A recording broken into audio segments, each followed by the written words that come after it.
Dios les bendiga, amados. Dios los bendiga, santos. Pueden tomar asiento, por favor. Abra su Biblia en Hechos capítulo 14, versículo 20 al 23. Esta parte de las Escrituras, hermanos, nos dejan una enseñanza muy hermosa, la cual nos recuerda el orden y el propósito de la iglesia, hermanos. ¿Qué debemos de estar haciendo? ¿Y qué debemos de estar esperando como expectantes que somos en la voluntad de Dios?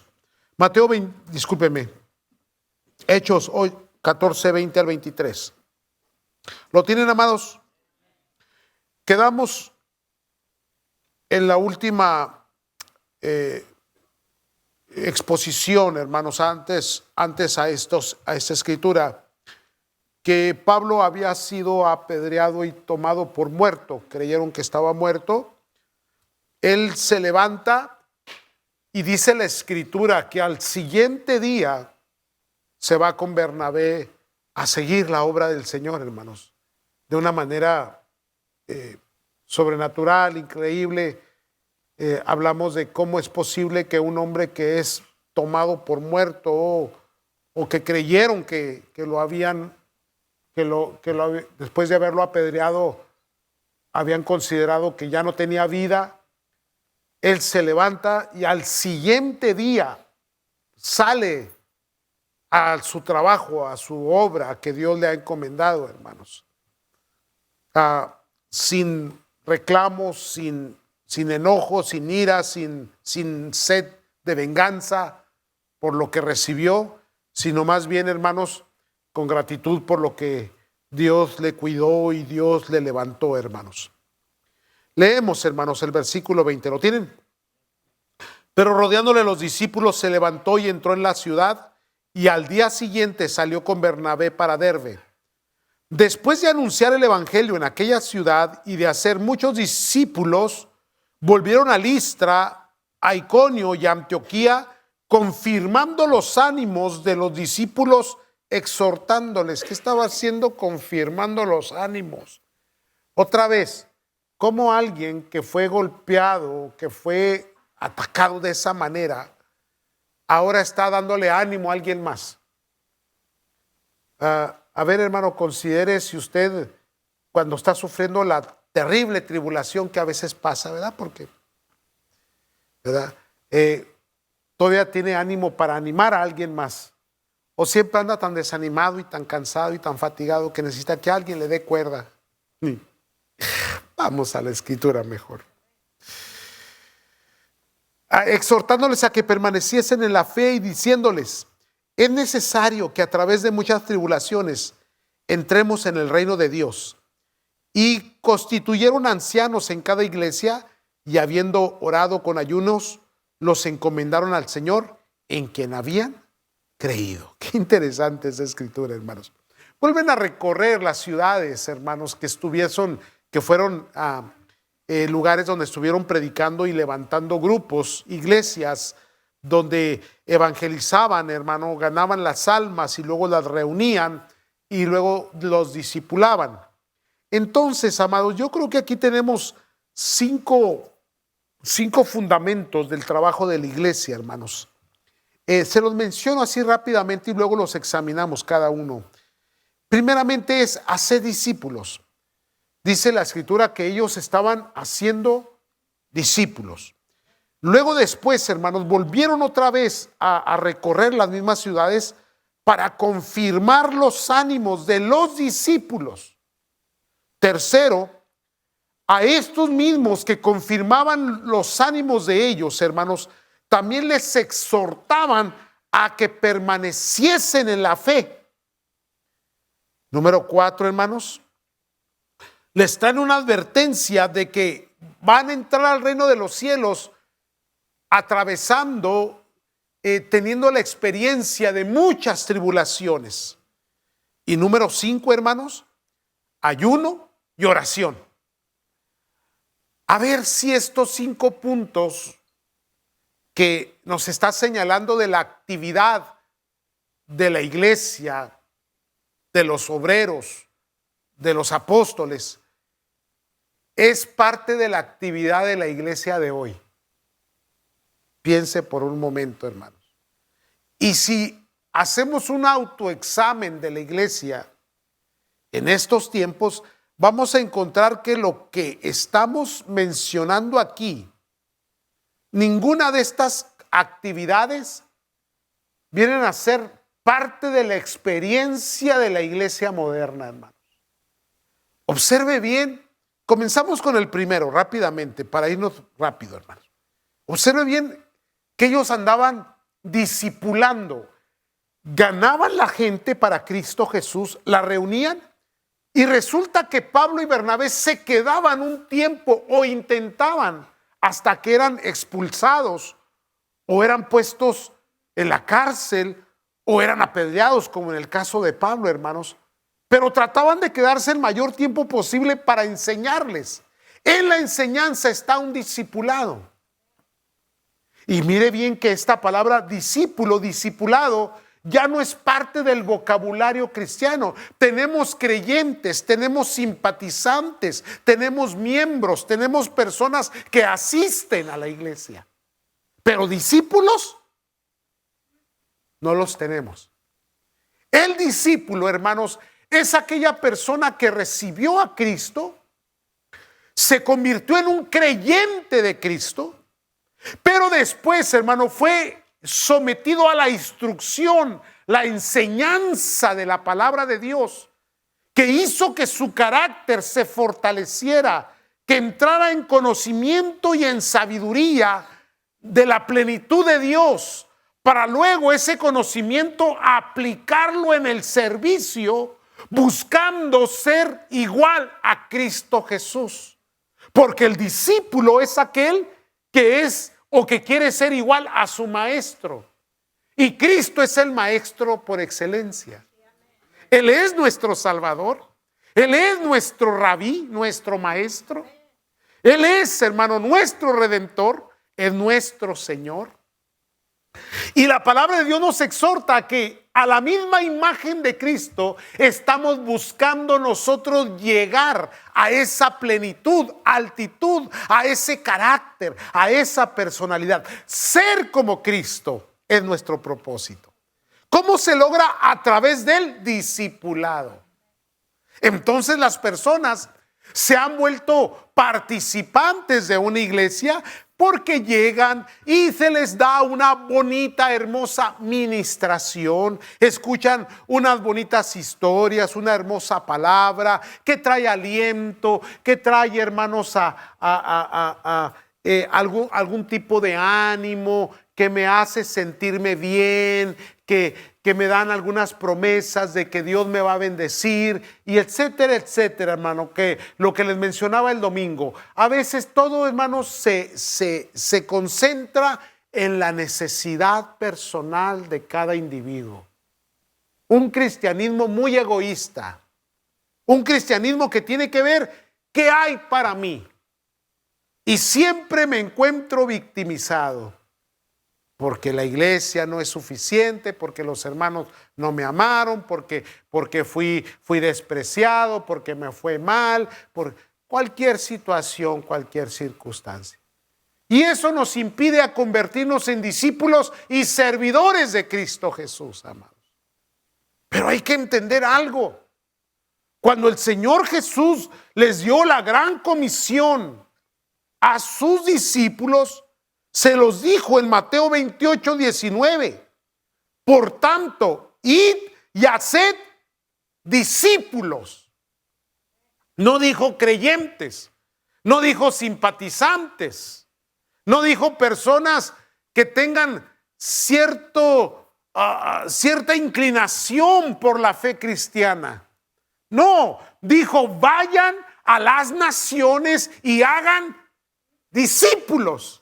Entonces Pablo y Bernabé, hermano, traen esta mentalidad, traen esta ideología, la tienen bien plantada en su corazón y en su mente. No solamente era ganar a las personas para Cristo, pero había que enseñarles a ser como Cristo, a servir a Cristo. Y esa era la expansión de la iglesia, porque aun cuando había persecución, hermano, la gente no se desanimaba. La gente continuaba su trabajo, compartía el evangelio, iba, hermanos, y hermanos predicaban aún, hermano, cuando la gente los rechazaba o aún los violentaban. ¿Por qué la iglesia fue tan floreciente, tan creciente, tan fuerte en medio de persecución? Porque no hacían creyentes, hacían discípulos. Y hacé discípulos a todas las naciones, bautizándolos en el nombre del Padre y del Hijo y del Espíritu Santo. Y el versículo 20 dice, enseñándoles que guarden todas las cosas que os he mandado. Enséñenles mi palabra, enséñenles lo que yo les he dado, lo que recibiste de mí, lo que recibiste en gracia, darlo de gracia. ¿Me están escuchando, hermano? Entonces, ya no hay programa de discipulado, hermano. Y por eso es que tenemos tanto creyente, hermanos, que no es eficiente, eficaz en la obra del Señor.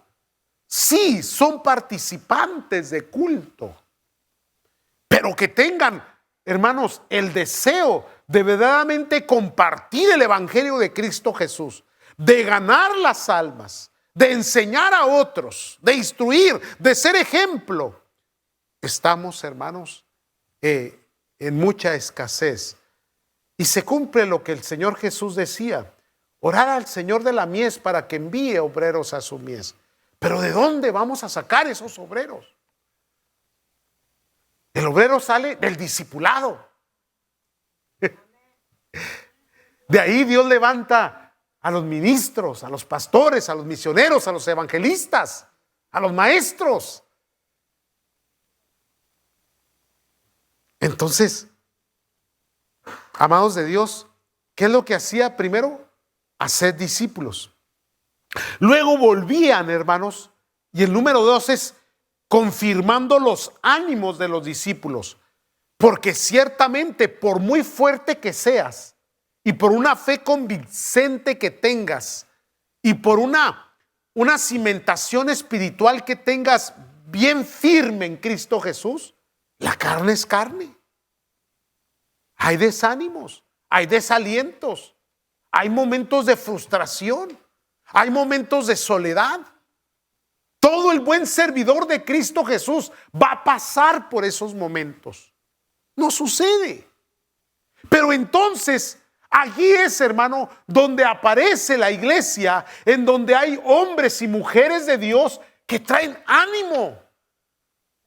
¿Sabe por qué la iglesia existe? La iglesia existe para adorar a Dios.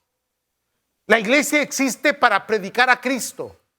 Pero la iglesia existe para tener compañerismo. Ese es bien importante, hermano. No dejaos de congregar como algunos tienen por costumbre. Y nunca llegar a decir, como algunos dicen, mis mejores amigos están en el mundo, porque en la iglesia son puros hipócritas. ¿Ha escuchado usted esa expresión? Claro, pues tienes mayor inclinación con las tinieblas que con los de la luz. Ahora, de que se equivocan los creyentes, pues claro que se equivocan. De que cometen errores. Pero una cosa tiene esta iglesia: son nobles. ¿Verdad que sí, hermanos? Son pasivos, son amorosos. Digan amén, por favor. Entonces, si hay algo que tiene el compañerismo, la koinonía, el fellowship en inglés que se llama, es precisamente eso, el animarnos mutuamente, porque hay momentos difíciles en la vida, hermanos. Y tu familia es esta. Y dice la palabra del Señor por la voz de Pablo, hermano, cuando escribía las cartas, por el Espíritu de Dios. Él escribía y decía: es que la iglesia es el cuerpo de Cristo y está unido mutuamente por las coyunturas que se ayudan. Qué bonito es eso, hermanos. O sea, estamos unidos, estamos con ligamentos. Estamos, hermanos, conectados. No podemos ser muy diferentes usted y yo, podemos pensar diferente. Podemos, hermanos, tener disensiones, diferencias grandes, pero en algún momento nos une Cristo. Yo amo a Cristo y usted ama a Cristo también. ¿Verdad que sí? Entonces mis fallas, mis faltas, usted me las perdona. Y yo lo perdono a usted también. Porque la palabra de Dios nos dice que no podemos ser perdonados si no perdonamos al prójimo también. ¿Me están siguiendo, santos? Entonces, amados del Señor, ¿qué hacían los discípulos? Volvían y confirmaban los ánimos de los discípulos. Reafirmaban. ¿Con qué? Con enseñanza, con oración, con compañerismo, con testimonio. Imagínese a Pablo volviendo a la iglesia y decirle: a ver, ¿qué te pasó? Pues fíjate que me hostigaron en el trabajo. ¿Cómo que te hostigaron? ¿Y a ti qué te pasó? No, pues fíjate que llegó el gobierno romano y me quitó la propiedad. Ya me quitaron mi propiedad porque ya ahora soy cristiano. Tengo amenazas de que me van a mandar a la cárcel. Y luego Pablo le decía: no te preocupes, a mí me apedrearon y creyeron que estaba muerto.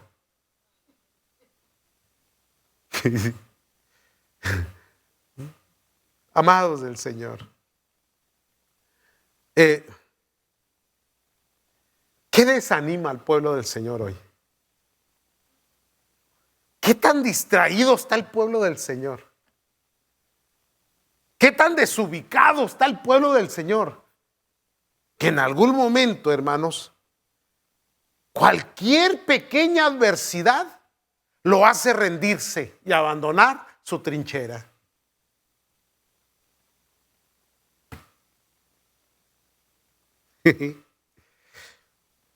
La escritura que quiero acompañar, hermanos, a lo que estoy diciendo, confirmando los ánimos de los discípulos, se encuentra en Primera de Tesalonicenses, capítulo 5. Discúlpeme, hermano. Versículo 9 al 11. Dice la palabra del Señor: porque no nos ha puesto Dios para ira, sino para alcanzar salvación por medio de nuestro Señor Jesucristo. Versículo 10. Eso en el capítulo 5 de Primera de Tesalonicenses. Quien murió por nosotros, para que ya sea que velemos o que durmamos, vivamos juntamente con Él. Versículo 11. ¿De qué nos está hablando? De la esperanza de la vida eterna, la esperanza de la resurrección, hermanos. Por lo cual, mire lo que dice el 11: animados unos a otros y edificados unos a otros. Anímense y edifíquense. Alguien aislado, metido en su propia burbuja, metido en sus propios ideales, escondido, hermanos, jamás podrá ser parte del propósito de Dios.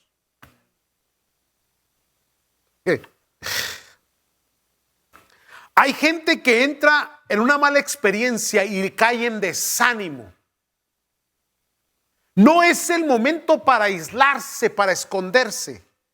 Es el momento para acercarse, para ser restaurado, para ser reanimado y edificado.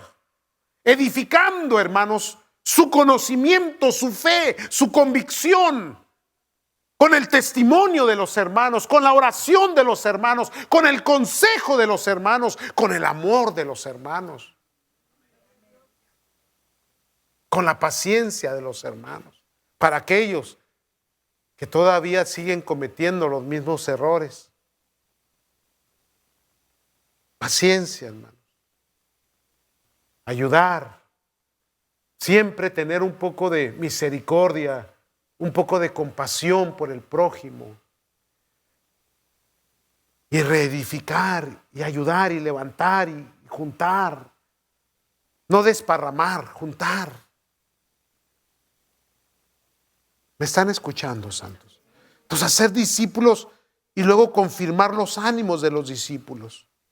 Y luego la número 3 es exhortándoles a que permanezcan en la fe.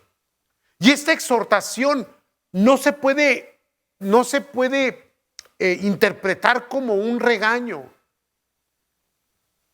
Porque el regaño yo creo que ocupa otro lugar, otra posición, hermanos. El regaño lleva aspereza. La exhortación lleva sabiduría. Lleva un toque. Lleva esa capacidad de ser compasivos, de ser empático con la necesidad de tu prójimo. La exhortación no siempre tiene que llegar con esa aspereza, con ese golpe, con esa palabra que en vez de animar desanima.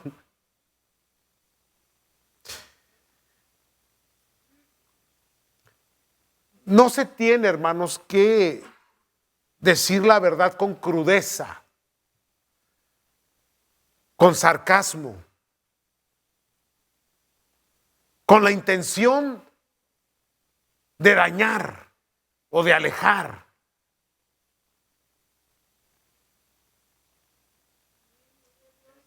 ¿Cómo le hace falta al pueblo un poco de empatía a veces, hermano? Y dejar de agarrar el garrote y golpear, hermano. Exhortándoles a que permanezcan en la fe. La forma de llegar al corazón de las personas e impartirles el amor del Señor y hacer que esas personas reaccionen a que su vida no terminó, no están en fracaso, tampoco están desechados, aun cuando hayan fallado. Porque la iglesia es una iglesia que ha aprendido a restaurar. Vosotros que sois espirituales, restaurarle con espíritu de mansedumbre, pensando que tal vez ustedes vayan a estar en la misma condición de ellos. Biblia, palabra.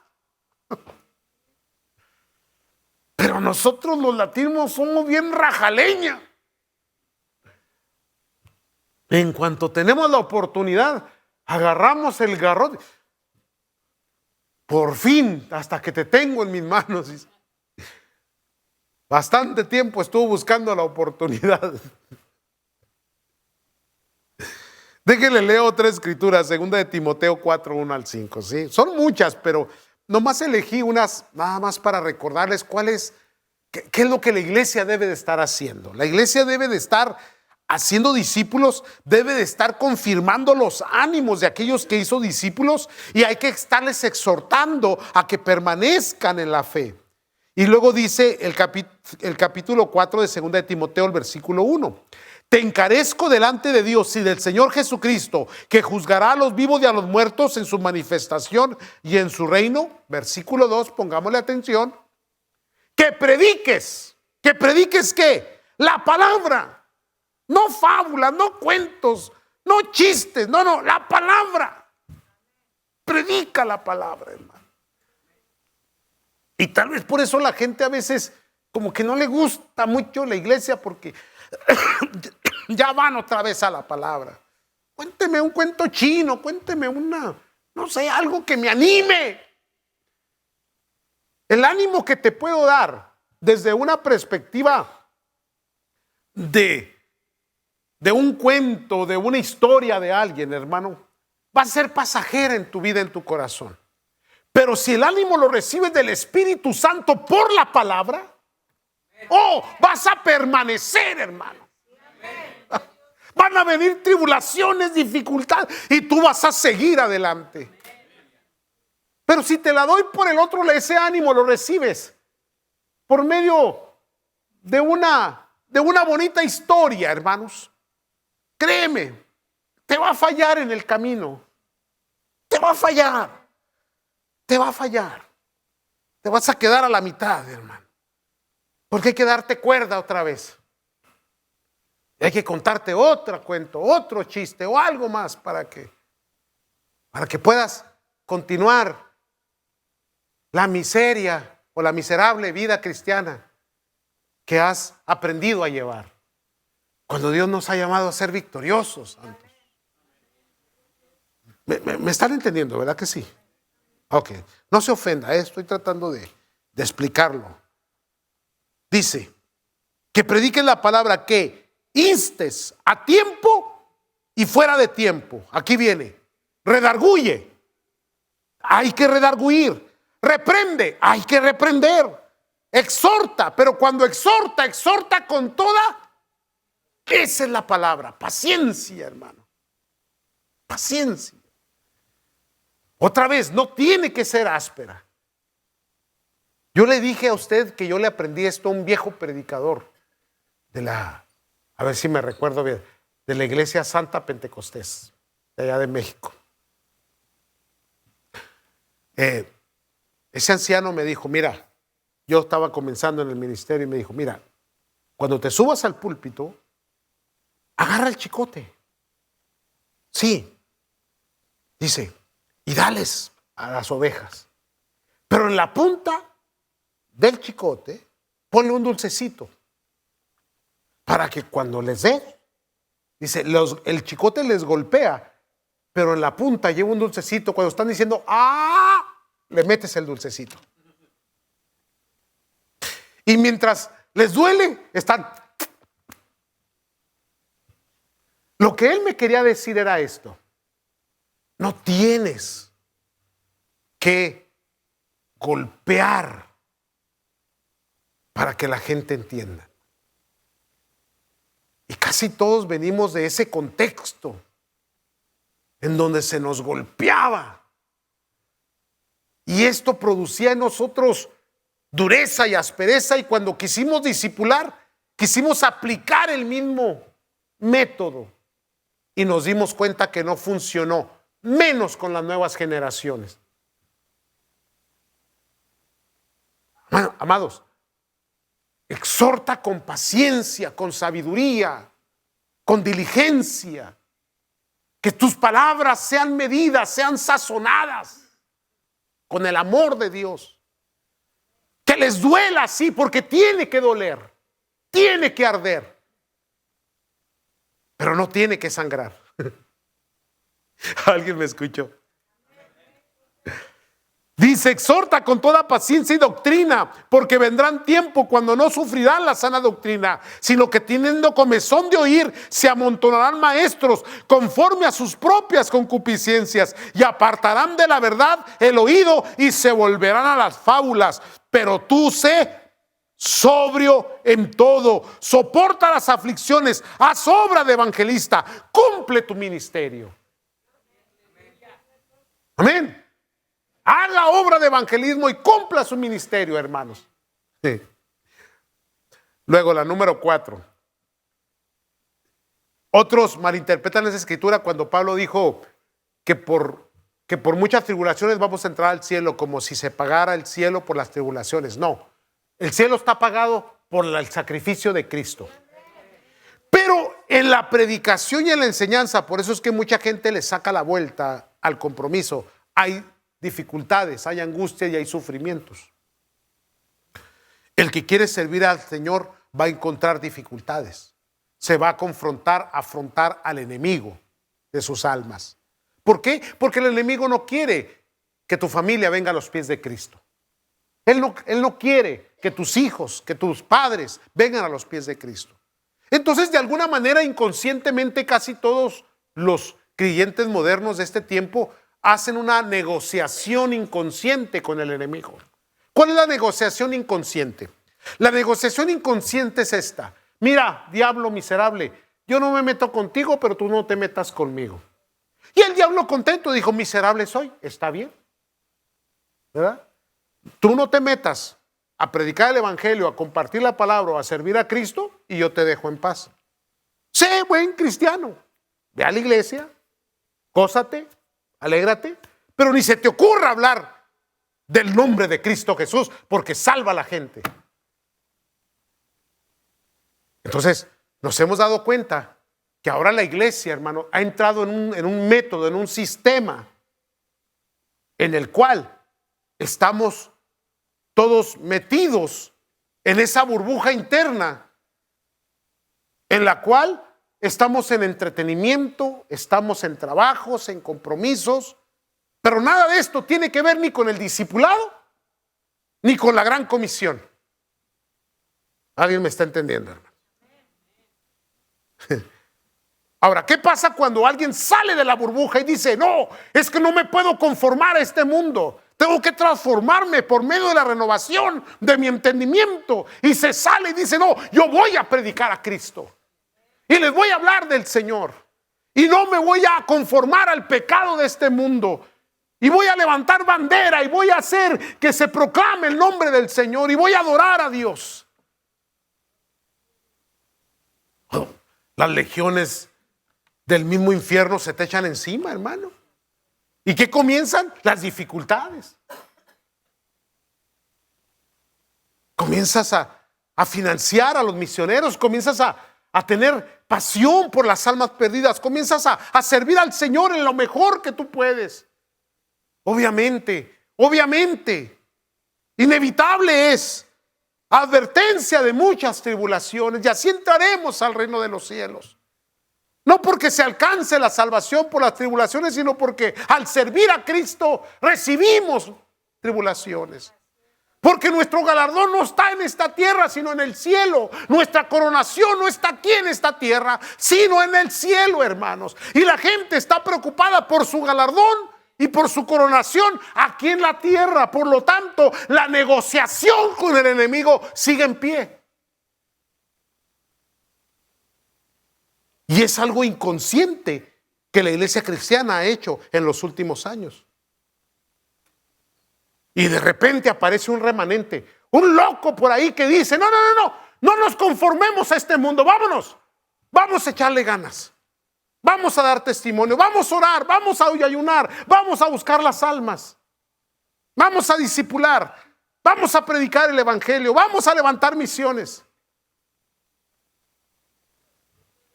Pero ¿para qué todo este rollo, hombre? Mejor hagamos conciertos. Cantemos aquí todos. Comamos y bebamos, que al cabo es que mañana moriremos. No, hermano, no. Solo hay una oportunidad. Y esa es la oportunidad que tengo. La voy a dar por la obra del Señor, hermanos. Entonces, segunda de Timoteo 2, 1 al 3 dice: tú pues, hijo mío, esfuérzate en la gracia que es en Cristo Jesús. ¿Qué dice la palabra? Esfuérzate en la gracia que es en Cristo Jesús. Lo que has oído de mí ante muchos testigos, esto se encarga a hombres fieles que sean idóneos para enseñar también a otros. Versículo 3. Tú pues sufre penalidades como buen soldado de Jesucristo. Pero ahí andamos detrás de los pares de sufrir, ¿verdad? Porque no quiero sufrir. Y luego venimos a la Biblia y luego Pablo te dice, sufre penalidades, súfrelas. Y pues, ¿quién quiere eso, hermano? Yo quiero que Dios me prospere, que Dios me dé carros, aviones, casas, y que me tenga así enriquecido y bendecido. Pero ¿de cuándo Dios lo llamó a eso, hermano?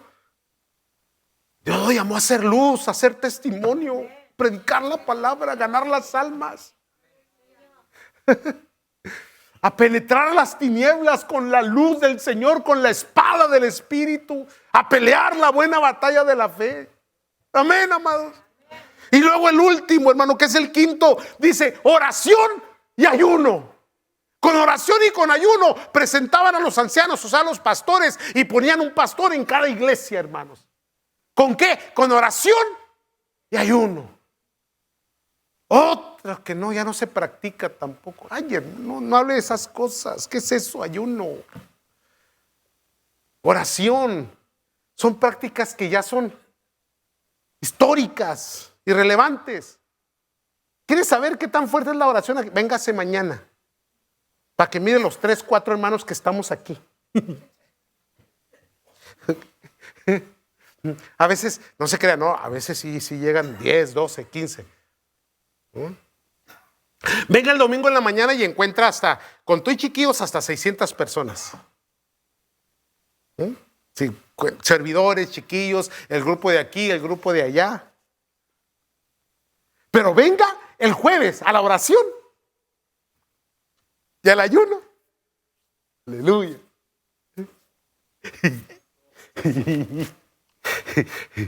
Uno por aquí, otro por allá, dos aquí, otros tres allá. Es todo. Porque ya no es parte del... Déjenle alguna pregunta. No quiero lastimar su... Voy a tratar de sazonar. Y ya son las 8 o 9, ya me tengo que ir. Hay que ir a ver la novela, ¿verdad? Ah, ya dejó grabando, discúlpeme. Pero déjenle alguna pregunta. En serio. ¿Cuándo fue la última vez que ayunó? No me conteste, no me conteste. No me conteste. ¿Cuándo fue la última vez que tuvo un momento de oración íntima con el Señor? Qué bonito sería que pudiésemos responder, pastor, esta mañana tuve mis 15, 20, 30, 60, 70, 80 minutos en la presencia de Dios. Y me regocijé y su gloria me visitó. Y me dio entendimiento. Y me levanté fortalecido y comencé a hacer mis quehaceres. ¿Y cuándo ayunó, hermano? Cada jueves, el jueves pasado, hermano. No fue grande mi ayuno, pero ayuné de las 8 a las 12. A las 8 me comí el último burrito, a las 12. No es cierto. Digo, sí. Me levanté y no corrí a la cocina y al café, hermano. Qué buena pregunta. Entonces después queremos demandar y pedir y decir, bueno, pues ¿dónde está Dios? Más bien, ¿dónde estás tú? Le paramos aquí ya, ¿no? Porque